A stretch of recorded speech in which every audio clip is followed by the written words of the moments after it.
Thank you so much. New at 9 tonight, a guy with a gun gets through security at the Milwaukee County Courthouse time and time again. This was a test, though, one the sheriff says went so badly he's taking matters into his own hands. Fox 6's Henry Rossoff is live outside the courthouse to explain what the sheriff means by that.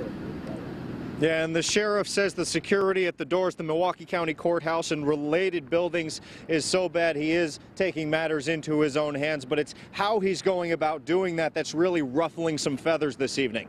The 6 entry points of the combined courthouse safety building criminal justice facility are secured by county guards. Milwaukee County Sheriff David Clark says as part of a routine check, an undercover deputy with a gun and no police identification went through the checkpoints.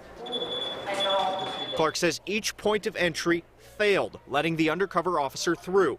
So the sheriff's spokeswoman says in a press release he'll have, quote, sheriff's deputies posted at each security checkpoint in the courthouse complex until he is convinced that weapons cannot get through.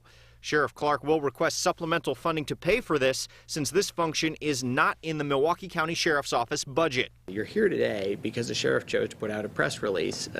We got in contact with his office a while ago and wanted to meet about this subject. County Executive Chris Abley, whose office is responsible for the security, says the way the sheriff is handling this is all wrong. Abley says Clark went right to the media, not to him with the safety concerns.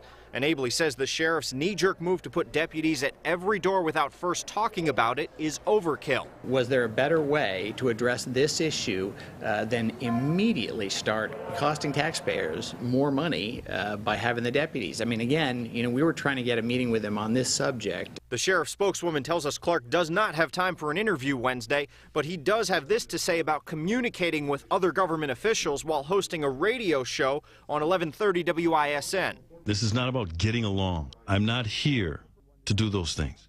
I'm here to get things done. And if this sounds familiar, well, it is. Clark had similar concerns in November of 2011, and this went much the same way, with the county executive's office saying that he really needs to be communicating with them and working with them to solve these problems rather than going straight to the media. Live from the Milwaukee County Courthouse, Henry Rossoff, Fox 6 News. Henry, thank you. Meantime, the man accused of emailing racially fueled threats